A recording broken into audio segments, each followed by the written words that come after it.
Olá, eu sou o Pastor Leonardo, sou professor do Mundo Bíblico e eu queria fazer uma pergunta para você. Será que a gente precisa ir à igreja para a gente ser salvo?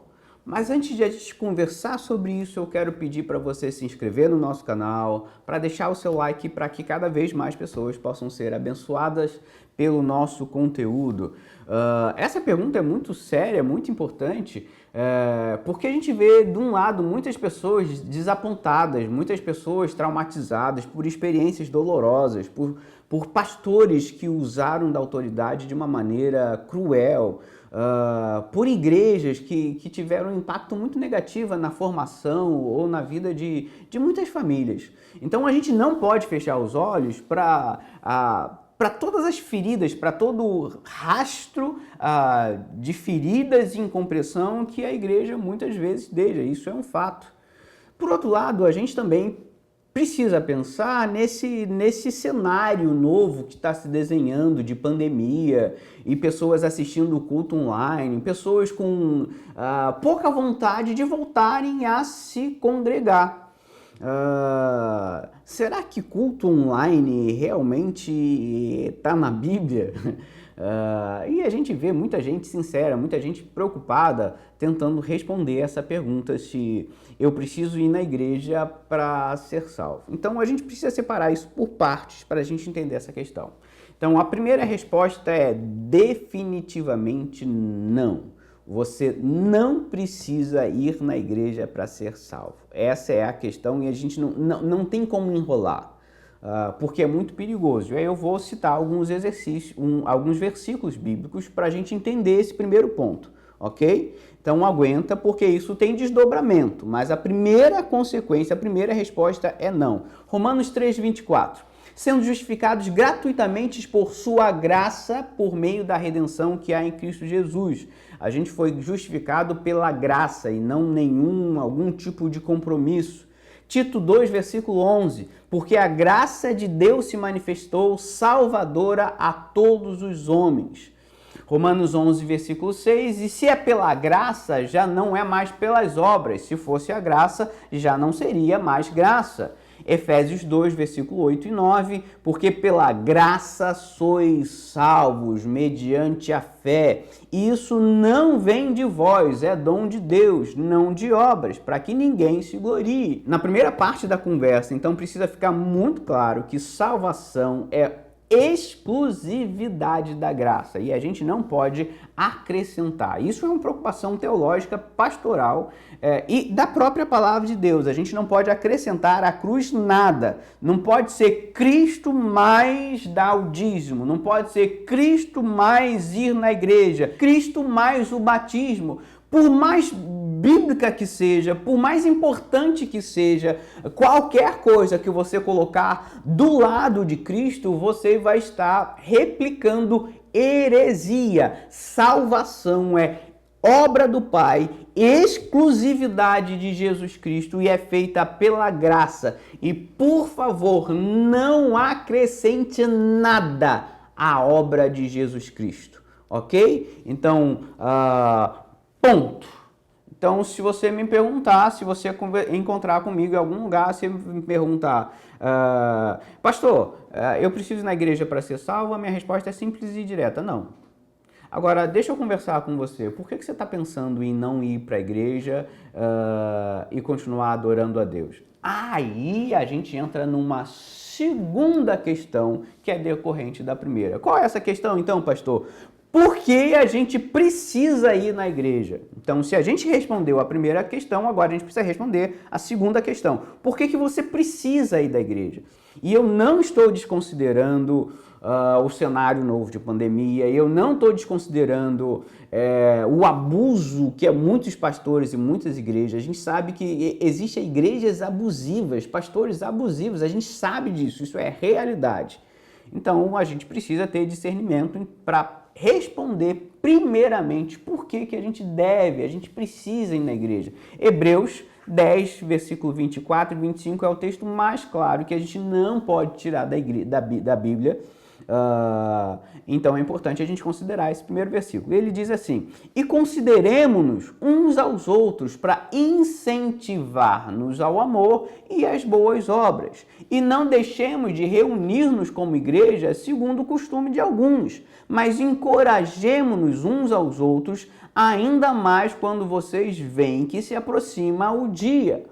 Então, o escritor de Hebreus, ele coloca uma questão aqui muito importante. Primeiro, ele coloca, a gente precisa ter em mente que cada vez que o tempo avança, a gente está mais perto do dia do Senhor, da volta de Jesus Cristo. Com isso em mente, a gente precisa estar consciente de que a gente precisa estar junto. E ele fala exatamente por que a gente tem que estar junto? Para se incentivar no amor, ou seja, o nosso amor precisa ser incentivado e a igreja é o lugar para que isso aconteça. E você pode já estar pensando, já até imagino você dizer: pastor, mas na igreja que eu frequento não incentiva o amor. Não, pastor.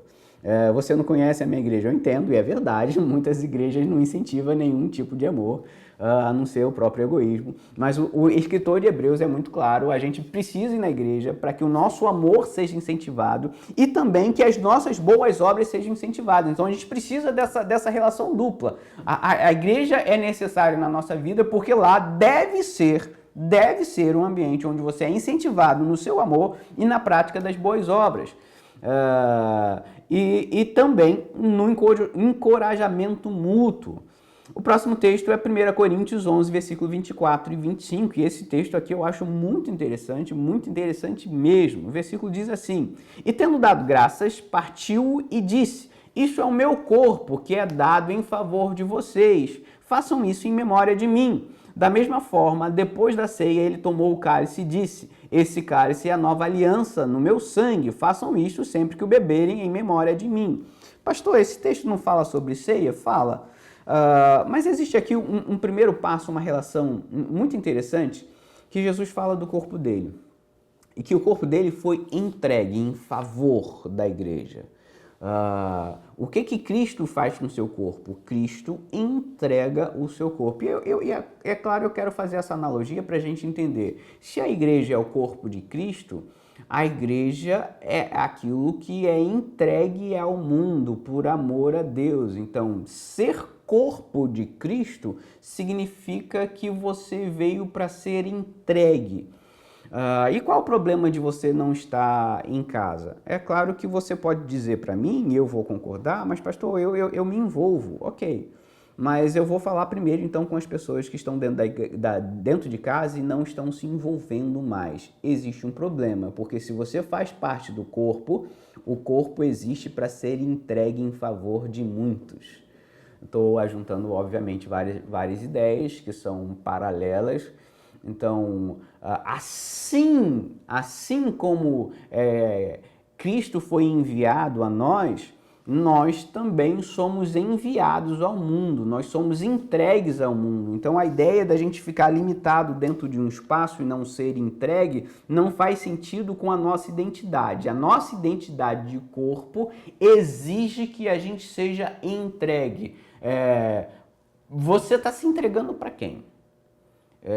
E a pergunta que eu faço, é importante até pensar isso dentro da igreja também. Se você está dentro de uma igreja que você não é entregue, tem alguma coisa errada com a igreja. Se você está dentro de casa e você não é entregue, também tem alguma coisa errada nessa relação. Então pensa nisso. O próximo texto, para tentar responder por que a gente deve ir na igreja, está 1 Pedro, capítulo 2, versículo 4 e 5. Esse texto também acho bastante especial. À medida que se aproximam dele, a pedra viva, rejeitada pelos homens, mas escolhida por Deus e preciosa para ele, vocês também estão sendo utilizados como pedras vivas na edificação de uma casa espiritual, para serem sacerdócio santo, oferecendo sacrifícios espirituais aceitáveis a Deus, por meio de Jesus Cristo. Essa ideia de pedra aqui é tão interessante porque não são pedras do mesmo tamanho, são pedras cada um no seu formato, e essas pedras são escolhidas pelo próprio Espírito Santo, pelo próprio Cristo, a serem encaixadas. Então, se nós fazemos parte de um corpo, se nós fomos salvos pelo Evangelho, significa que essas pedras precisam estar encaixadas umas nas outras, porque a gente faz parte de uma construção E é interessante porque o texto está dizendo que a gente é uma casa espiritual para sermos sacerdócio santo, oferecendo sacrifícios espirituais aceitáveis a Deus por meio de Jesus Cristo. Então, nós estamos sendo utilizados como pedras e talvez você esteja passando por esse processo difícil, complicado, pensando em termos de povo, de corpo. Não tem como você pegar uma pedra que pertence a Cristo e isolar essa pedra. Essa pedra precisa estar encaixada com outras pedras. Essa pedra precisa ser casa espiritual, como sacerdócio santo, sendo oferecida como sacrifício espiritual. Cada pedra que você tira da construção faz falta. Cada pedra que você tira daquele ajuntamento tem um profundo impacto. A questão é, muitas vezes a gente sai da igreja e às vezes isso é inevitável, mas o meu incentivo a você é que Deus colocou com certeza outras pedras para você se encaixar. E a gente precisa estar atento ao Espírito Santo para que o próprio Espírito Santo deixe a gente ser encaixado. E é claro que nesse momento de encaixe dói, incomoda, mas esse ajuste feito pelo Espírito Santo é necessário. No próximo texto, João 15, versículo 17. Este é o meu mandamento, amem-se uns aos outros. E esse texto é incrivelmente simples, mas se estar em casa é um pretexto para você não ter que amar o seu próximo no dia a dia, isso é um problema para você. E, obviamente, estar na igreja vai exigir que a gente ame as fragilidades do nosso irmão, que a gente seja paciente, que a gente caminhe uma segunda milha, uma terceira milha, que a gente perdoe 70 vezes 7, vezes 70 vezes 7. Mas ao mesmo tempo é muito claro que a gente precisa amar uns aos outros e para amar você precisa se relacionar. Então muitas vezes a gente tem dificuldade de amar e a gente tem, obviamente nesses casos é porque a gente também está tendo dificuldade de relacionamento e amar é um desafio. Próximo texto, João 17, versículo 20 ao 23. Não te peço apenas por esses discípulos, mas também por todos que crerão em mim e por meio da mensagem deles. Minha oração é que todos eles sejam um, como nós somos um, como tu estás em mim, Pai, e eu estou em ti. Que eles estejam em nós, para que o mundo creia que tu me enviaste. Eu dei a eles a glória que tu me deste, para que sejam um como nós somos um. E eu estou neles e tu estás em mim. E que eles experimentem unidade perfeita para que todo mundo saiba que tu me enviaste e que os amas tanto quanto me amas. E aí agora eu vou fazer uma crítica à igreja no Brasil de uma forma geral, porque o texto está falando para que o mundo saiba, para que o mundo creia que tu me enviastes. E esse fator, esse sintoma que vai fazer com que o mundo creia em que Cristo foi enviado pelo próprio Pai, é a unidade perfeita. E boa parte da igreja está incrivelmente desinteressada do que acontece com esse número de pessoas que aumenta cada vez mais, de pessoas que não estão congregando em lugar nenhum. Então, se me causa estranheza de que a gente se afaste, porque o texto está falando da oração de Jesus Cristo, para que o meu povo, para que o corpo de Cristo experimente unidade perfeita. E como a gente vai experimentar unidade perfeita se a gente tem parte da igreja que se trancou dentro das suas casas porque não aguentam mais o ambiente dentro da igreja? E do outro lado, a gente tem um grupo de pessoas que está simplesmente desinteressada com o que acontece nessas pessoas dentro das suas casas, o que levaram essas pessoas a estarem aí. O que Jesus está falando é justamente que a unidade do corpo vai ser um efeito potencial de testemunho para que o mundo saiba que Jesus Cristo é o Filho de Deus. E que essa unidade perfeita, então, precisa ser um elemento palpável e concreto para que a igreja testemunhe. Então, se de lado a gente tem pessoas que estão trancadas nas suas igrejas, que simplesmente vivem as suas vidas desinteressadas em reconquistar, de trazer essa ovelha perdida para casa. E do outro lado, a gente tem pessoas trancadas nas suas casas, completamente desinteressadas daquilo que acontece dentro do ambiente de igreja. Esse texto aqui precisa alcançar esses dois cenários. A oração eu não te peço apenas por esses discípulos, mas eu te peço pelas próximas gerações, por todos que ainda vão crer nessa mensagem. A minha oração é que todos sejam um. Agora pensa comigo, esse texto fala só para quem está frequentando a igreja? Esse texto fala só para quem é desigrejado? Esse texto está falando por todos que foram lavados e remidos pelo sangue do Cordeiro. E todos que foram lavados e remidos no Cordeiro precisam manifestar uma unidade perfeita. Então isso é um problema, tanto para quem está dentro de casa, quanto para quem está dentro da igreja, porque a unidade perfeita não pode ser colocada em segundo plano, nem por quem está ferido e nem por quem está desinteressado. E esse cenário exige de uma igreja que realmente seja cheia do Espírito Santo, para que essas barreiras caiam. Nós temos um vídeo que fala como ser cheio do Espírito Santo, que fala na adoção que o Espírito Santo promove no nosso coração.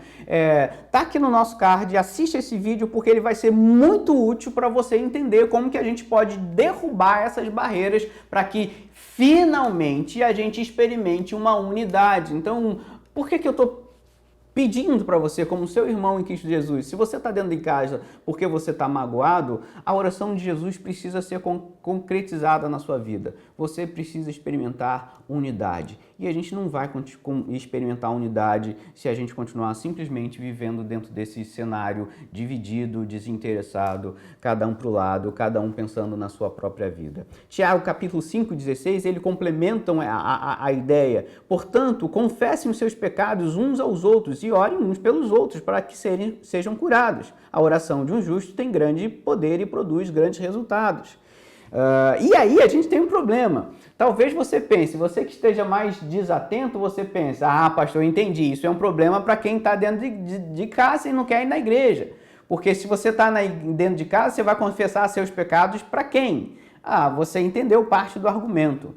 Parte do argumento é que essas pessoas que fazem parte do corpo de Cristo precisam estar junto com os irmãos para que confessem os seus pecados, para que compartilhem a sua vida, para que sejam encorajados, como a gente já viu. Então, parte do argumento é justamente nessa direção. Você não pode estar dentro da sua casa entendendo que parte da sua maturidade espiritual, eu gosto de chamar isso de sanidade espiritual, é se manter são, com a mente sã espiritualmente. Você precisa estar confessando as suas culpas e os seus pecados. Mas só que esse argumento tem um outro lado. Porque muitas vezes dentro das nossas igrejas se torna quase que impossível você confessar o seu pecado para o seu irmão. Porque se você confessar um pecado para o seu irmão, vai virar uma fofoca gospel e a igreja vai virar um mar de fofoca. Então a gente percebe que muita coisa precisa ser transformada para que realmente a gente viva uma plenitude, para que a gente viva essa unidade do Evangelho, para que a gente caminhe na direção que o Evangelho nos propõe. A gente precisa de ambientes que realmente a gente possa orar uns pelos outros, que a gente possa confessar os nossos pecados uns pelos outros. Então, muitas pessoas que estão dentro das suas casas, talvez seja pela experiência de ter tentado confessar o seu pecado e aquilo virou uma tragédia dentro da igreja. Então, isso precisa ser enfrentado pelas lideranças, isso precisa ser enfrentado pelo corpo de Cristo. Efésios 5:21 diz: sujeitem-se uns aos outros por temor de Cristo. Aí, mais uma vez, se você está dentro da sua casa, isolado, você está se sujeitando a quem? Você precisa estar do lado dos seus irmãos e se sujeitar a eles no temor de Cristo. E o temor de Cristo vai fazer com que você se sujeite. Então, como que você diz ser plenitude, ser templo do Espírito Santo? Como você espera ser a plenitude do Espírito Santo na sua vida se você não tem a experiência de se sujeitar a quem está do seu lado? Mas, pastor, isso então é só para quem está fora da igreja. Não é, porque tem muito pastor que não sabe se sujeitar, tem muito líder de louvor que não sabe se sujeitar, então não vai experimentar o que é ser igreja da mesma forma, porque para ser igreja a gente precisa estar se sujeitando. Então a gente tem exemplos e exemplos e exemplos de pastores e líderes que não se sujeitam a ninguém. Para ser igreja, igreja, a gente precisa ter a experiência da submissão, da sujeição. Isso faz parte do nosso DNA. Não tem como estar no reino de Deus e não saber se sujeitar. Então, é um desafio. Depois que você está magoado, depois que você está aflito, você conseguir se sujeitar. Mas o Espírito Santo, ele vai dar conta de realizar a obra de Deus na sua vida. E se hoje você não quer se sujeitar a ninguém, não significa que o Espírito Santo não seja capaz de produzir no seu coração o que é suficiente para que você consiga confessar as suas culpas, para que você consiga se sujeitar. E que como pedra viva, bem encaixada, e nesse encaixe a gente sinta que a gente realmente faz parte, que a gente faz parte de uma construção espiritual. Pedras vivas precisam estar encaixadinhas para a gente estar fazendo parte da construção de Jesus Cristo na vida da gente. Romanos 12, versículo 10, amem-se com amor fraternal e tenham um prazer em honrar uns aos outros. Mais uma vez, essa exortação vale tanto para quem está dentro da igreja, tanto para quem está fora da igreja. A gente precisa se amar com amor fraternal e ter prazer em honrar os nossos irmãos. Então, quando você sai, você corre o risco para você amar, você precisa se relacionar com alguém. Pastor, mas eu tenho pessoas que moram bem longe de mim e eu amo. Ok, eu entendo isso. Mas você vai crescer em conhecimento, você vai crescer em amor na medida que você anda do lado de alguém. Você precisa ir na igreja porque você precisa ser amado. E toda vez que você se distancia, você fica mais longe de aprender a amar. Ser servo de Cristo é alguém que aprende a perdoar. Ser servo de Cristo é alguém que aprende a amar. Ser servo de Cristo é alguém que aprende a ser gracioso. Cada vez que você se isola, você vai ter mais dificuldade de aprender o que é graça, você vai ter mais dificuldade de aprender o que é perdoar e você vai ter mais dificuldade de aprender o que é amar. Pastor, eu até entendi o seu argumento, mas dentro da igreja tem muita gente que não é graciosa, que não perdoa e que não ama. Eu sei e vou concordar com você, mas isso não é desculpa pelo seguinte motivo. A própria palavra de Deus nos adverte que o joio e o trigo estão lado a lado. E talvez você esteja usando o joio para continuar do lado de fora. Já pensou nisso? Se foi a falta de graça que o joio apresentou na sua vida, você usa isso como argumento para estar do lado de fora. Se foi a falta de perdão do joio que você usa como motivo para estar fora do encaixe das pedras vivas. Se foi a atitude grosseira, inconsequência e manipuladora do joio que faz com que agora você esteja distante e não esteja experimentando amar, aprender a amar cada vez de uma forma mais profunda. Viver em casa parece mais fácil.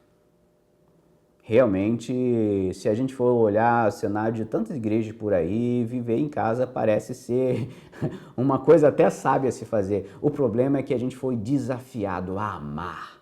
E se a gente é desafiado a amar, a gente precisa estar do lado de pessoas, a gente precisa andar ombro a ombro.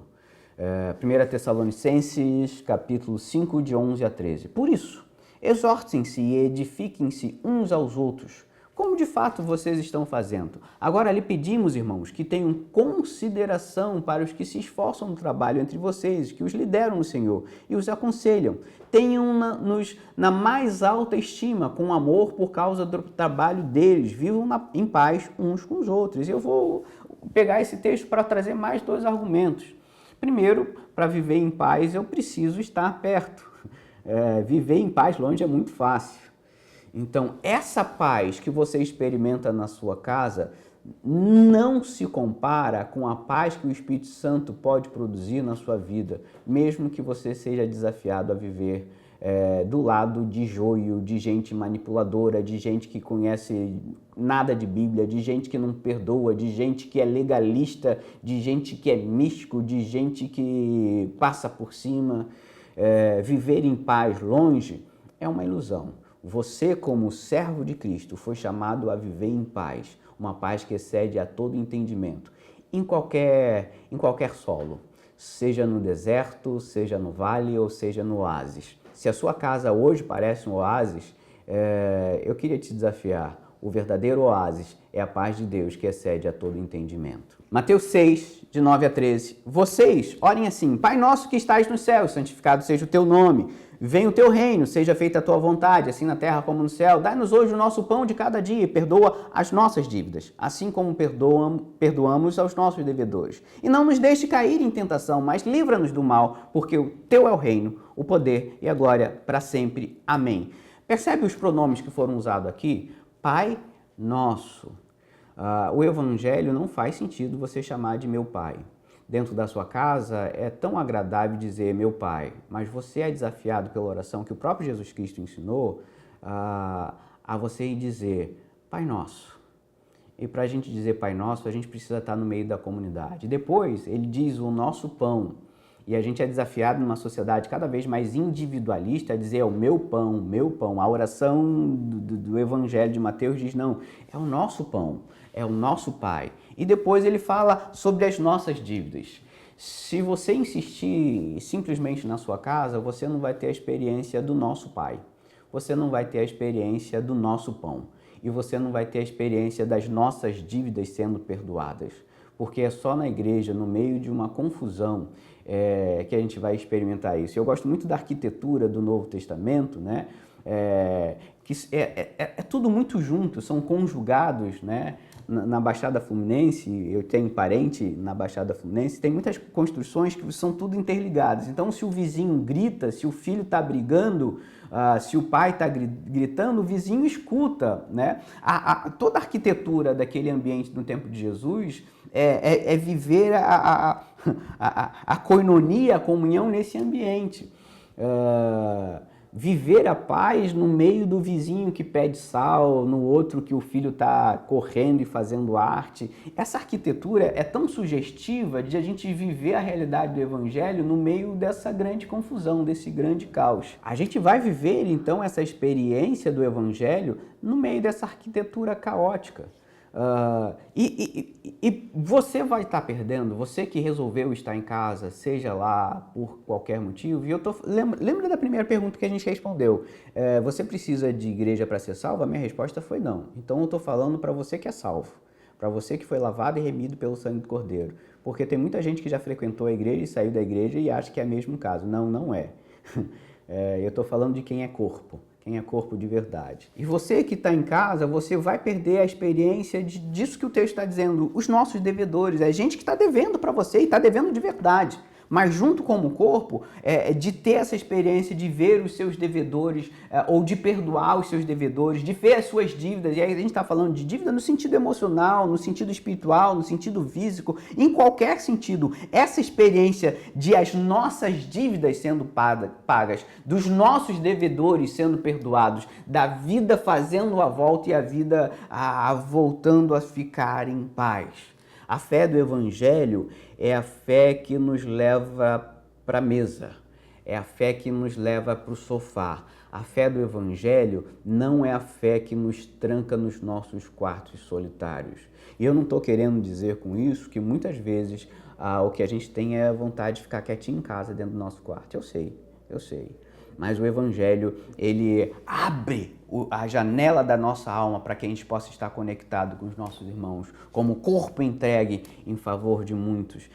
E a gente pode, então, resumir a ideia. Nós não nos reunimos para sermos salvos. Vou repetir. Nós não nos reunimos para sermos salvos. Nós somos salvos para sermos reunidos. E por isso é tão importante a gente entender essa realidade. A gente é salvo para ser reunido na mesa, tomando café, dividindo o pão. A gente é salvo para ser reunido na adoração, para que seja adoração ao nosso Pai, ao nosso Deus, ao nosso Rei. A gente é salvo para a gente ser reunido nas nossas conquistas. A gente é salvo, inclusive, para a gente estar junto nos nas nossas perdas e nos nossos fracassos, para que o cordão de 3 dobras realmente seja abençoador na nossa vida. A gente é salvo para ser reunido e quando a gente se reúne, a gente se sujeita, a gente experimenta uma paz que excede a todo entendimento. A gente é salvo para ser reunido na unidade perfeita que testifica do Pai. A nossa igreja hoje tem fracassado justamente por não ter percebido que a gente é salvo para ser reunidos e revelando esse caráter da unidade do Pai, do Filho e do Espírito Santo. Espero que esse vídeo possa ter te ajudado de alguma forma e peço que você possa compartilhar. Se você sabe de alguém que esse vídeo possa ser útil, compartilha com esse vídeo, mas eu quero fazer um pedido especial para você. Não simplesmente marca o nome dele ou envie um link para ele, eu quero pedir que você faça uma coisa um pouquinho diferente. Se você frequenta a igreja e você vai enviar isso para alguém que não frequenta a igreja, confessa aonde que você está falhando para que a verdadeira unidade, para que a unidade perfeita do Pai não esteja sendo vivida na sua vida e na vida da igreja que você congrega. Talvez a sua confissão seja um testemunho real na vida dessa pessoa e talvez isso seja um remédio efetivo para que essa pessoa seja tocada. E se você que assistiu o vídeo, você não frequenta alguma igreja, eu gostaria que você pensasse e orasse com carinho com tudo que a gente conversou nessa hora, para que o seu coração seja fortificado, fortalecido e que, como pedra viva, você possa fazer parte de uma construção que é indestrutível. Deixe o seu like e Deus te abençoe.